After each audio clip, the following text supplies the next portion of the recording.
Welcome to the final part of the Diomedes campaign Abridged in Total War Troy, where last time we were conquering our way towards Troy, taking out increasingly difficult armies from Hector.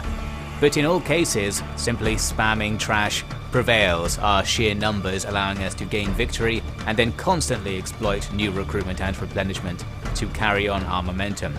We're now just outside the walls of Troy, and our ally are fighting Troy's really powerful army. We're going to sweep in here and try to actually win this battle for them. Well, I say for them. We're going to use them as a sacrifice to allow us to win the battle, that's what I should say. So as things get started, the enemy are running towards our ally, that's all good. Our ally is completely outclassed, stats-wise, but they don't need to survive. As alluded to, they're going to be a distraction / stamina drain for our foes. I'm going to have half of my force go and stand behind our allies, ready for when they die, so we can continue their delaying action, essentially. I wanted this fight to be a distraction, so I could then sweep around with my main army to the enemy's flank. But actually quite a few enemy units did come over to just straight up engage my main army. This is still good. We've broken up the enemy force into loads of pockets as individual units start running all over the place. That will allow us to take more advantage of our numerical superiority. These are the situations where things won't be so good. Charging in to fight with their elite units will just straight up start dying in those fights due to the stat difference, but we've got plenty of room to maneuver, and I've got loads of units going in for rear attacks right now. These enemy chariots didn't cause too much damage after frontally charging our line. We're driving them off now. And one thing that needs to be remembered about all of these difficult fights is that while we're not going to be landing damage very much because the enemy have extremely high melee defense, when we do land it, most of our units have armor piercing damage because we're an axe-based faction. So the fact the enemy have really high armor won't help them that much, making them effectively weaker than they're supposed to be, specifically against us, and that's useful. Also, we can use our slingers, our reliable units as ever, to hit the enemy's flanks and avoid their shield bonus. These things probably have a tiny bit of armor piercing damage that might do something. Diomedes will go after the enemy's commander. That's pretty much a guaranteed win, but it won't make a big difference in a fight where the enemy have infinite morale. Here you can see the fights are starting to go our way by just spamming these guys from all directions with all kinds of units. We've got the axes with armor piercing damage, the swords with bonus attack against spears. It's starting to work out. We are bringing down some of these elite units by swarming them one at a time. Meanwhile, as for the enemy's pretty powerful archer units, you know what we need to do with these guys. Just keep them moving about so the chariots are out there running them over. The damage will be negligible, but they're not doing damage to us. That's the most important thing at this stage. Whereas our ranged units are doing a decent amount of damage, probably not very much overall. But the fact I have like 6 or 7 units firing at one of the enemy units from behind will gradually allow us to actually do some damage and probably kill the enemy faster than our melee troops were going to do, and of course with minimal risk. That's all very nice. Our allies are still alive. I'd expected them to already be dead by this point in the battle, but things are going better than I expected. Our allies seem to have quite good morale. They're holding on in these fights and draining the enemy's stamina, of course. And while the game doesn't tell you, in a lot of Total Wars, having low stamina gives you massive hidden debuffs like halving your stats, things like that, which will make us stronger than them later. Not sure if that's the case in this game, but if it is, that might explain why the enemy don't seem to be killing our allies as quickly as I think they should be given the stat difference. Not that it's really ever possible to know what the stats will do in combat. Here you can see my giants are just about losing a melee with the enemy's archers. I mentioned before their archers have the melee stats of our melee units, so I suppose that's why that's happening at the very least. But check this out, we've taken out some of Hector's chosen, their super elite swordsmen, with sheer sling spam. The enemy simply do not have the numbers to stop me from doing this, and we have the numbers to sacrifice troops to hold the enemy in place while I do it. We're in business here, the balance bar's now in our favour. I was worried about this battle, but it's becoming clear that we are going to prevail. We even have another army that's not on the field, so we can die a lot more than we're dying here. We get these archers into melee where our armor piercing bonus should allow our axemen to bring them down. We are getting to the point now when our allies are dying, but we are fully ready to take up the slack against those tired units. And it's only a few tired units because so many have got trapped in these random pockets around the battlefield. It's really not that much. We might be able to take them down just with sheer numbers. We've also got these slingers who are set up to attack the flank of the enemy. The terrain was a bit worse than it looked like from above while playing, so actually shooting straight up. Not ideal, but that will still be gradually doing some damage over time to help out. Ithaca's leader is down. That's going to accelerate their exit from the battlefield. That's fine though, at this stage they've done their job. We're chasing those archers off, we've got our giant spearmen trying to get the enemy's chariots into melee, and here more sacrificial allies are holding the enemy in place while we deal with this other pocket behind them, and it's working pretty well. Here nothing fancy, we're just outnumbering them, we're just going to overwhelm them with stuff and eventually win the melee. Here's a not particularly useful axe charge by a weak unit. I'm going to immediately pull them back out, as you can see, because we might as well just wait here and get more slinger attacks in. We've chased off some enemy chariots with our spears. This is one of our powerful spear units, so they're going to take a while to chase them down, but a good idea at the very least. And here we get our giant spears in amongst the enemy's chariots. That's absolutely perfect, an ideal counter to these high-end chariot units.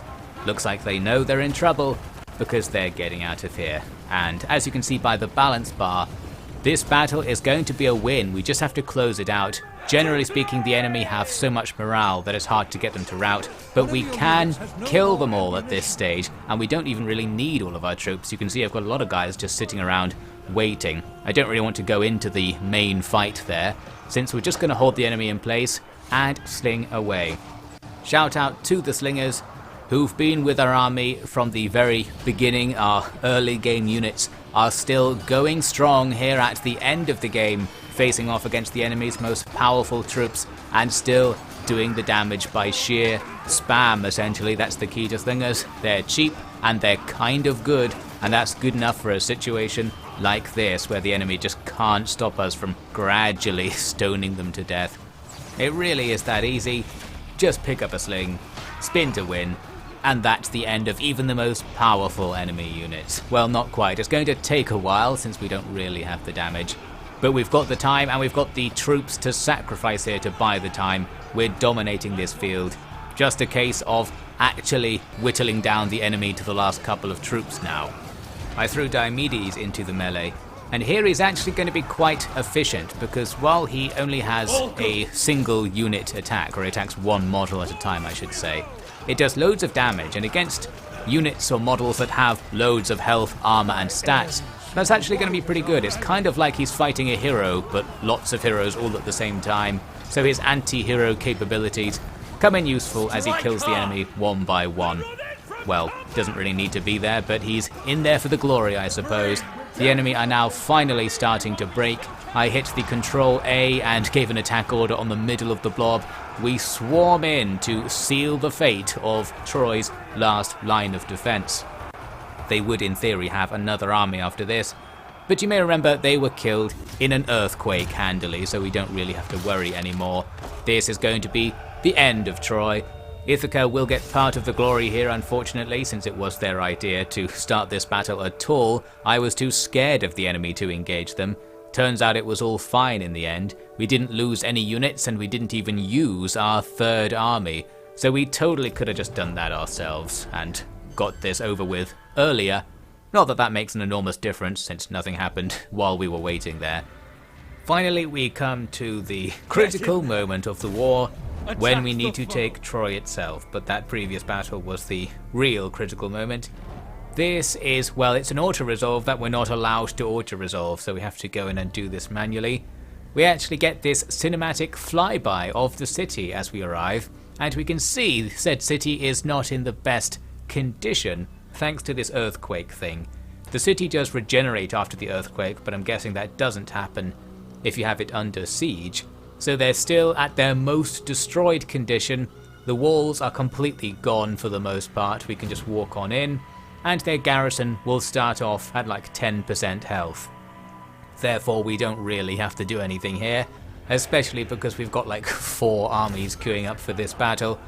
We just walk towards the town, The slingers can sling a few times and kill the small groups of like a dozen troops defending the entrance to the town.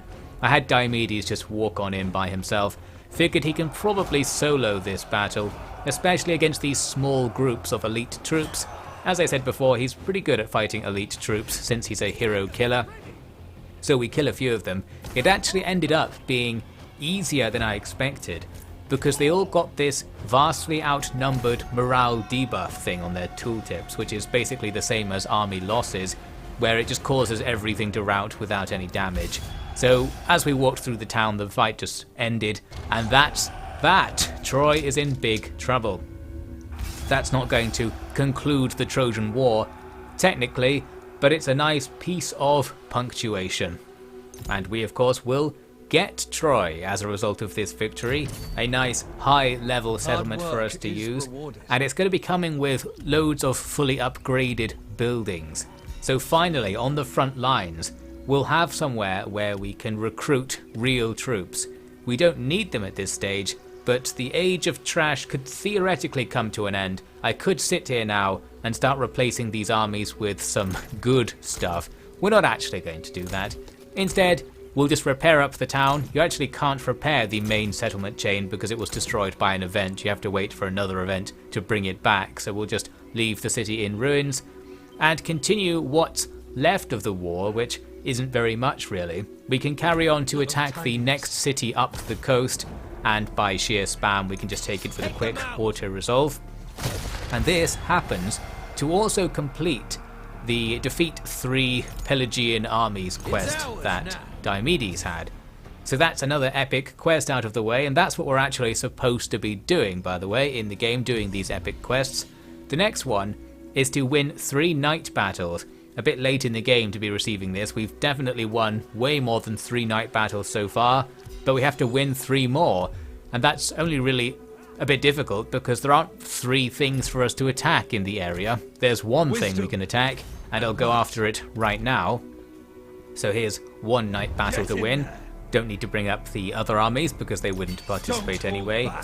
And that's another random territory taken. I think it was in the same province as the city we just took, so that's all well and good. Now we're going to have to go further afield in search of someone to fight. Well, I could just start wars with the people around me, but I didn't really want to. I went further north. The next town up the coast had been destroyed by our allies by the looks of things. We move on in and build a new town underneath them, so that's nice. Another bit of that province secured, and then we need to go back to the mission. I was sailing off towards this island in the northeast, where there's a last remnant of the enemy faction we were just conquering still there. But on the way there, their army walked past me, or sailed past me, down to the southwest, so I ended up going back to pursue them, to grab this extra victory. Victories are precious at this stage, we need them, and they're rare, so down goes that army of pure trash. Easy peasy, that's 2 night battles, and to get the 3rd one, we can of course go back to that island and night battle the settlement. I did have them under siege. We'll first have to end the siege so that Diomedes can be leading the attack and turn this into a night battle. I really just had them under siege in case I did something else. They didn't need to be here. Boom, Diomedes easily grabs the win. And we grab another territory, which I suppose is nice. I also quite like when you fast motion through those animations, the way the head kind of bounces away after the frantic movement. It looks slightly comical. We complete that mission then. The next mission is to get 200 dominance. Well, aha, we already have it, so we complete the mission immediately. That's all good. The issue is, we don't get another mission, so that's kind of the end of that for now. We probably have to do something or wait for a certain amount of time to trigger the next mission.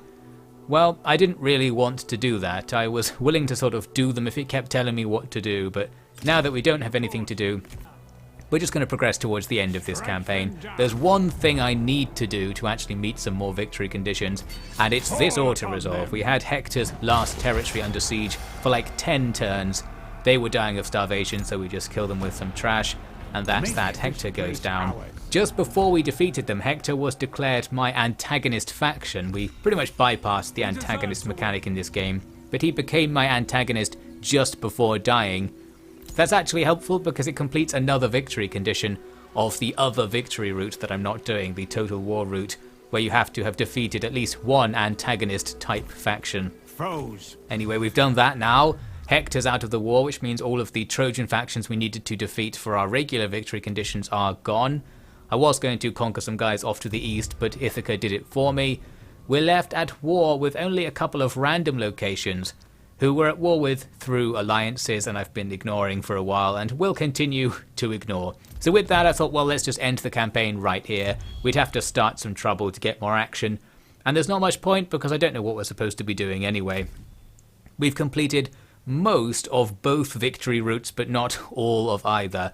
The total war victory would require us to take another 60 regions. That thing takes forever. All the other goals are relatively easy. It's just having tons of territory would be difficult. Maybe you can constantly sack a place and let someone else rebuild it to grind that stat up or something.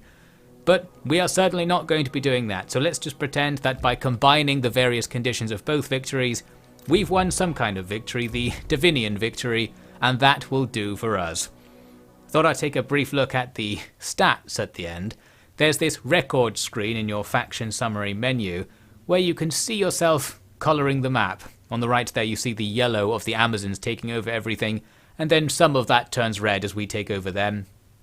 The map remains in a state of utter border gore overall. It's a very unsatisfying map painting we've done, just capturing random bits and pieces here and there. But it's got the job done.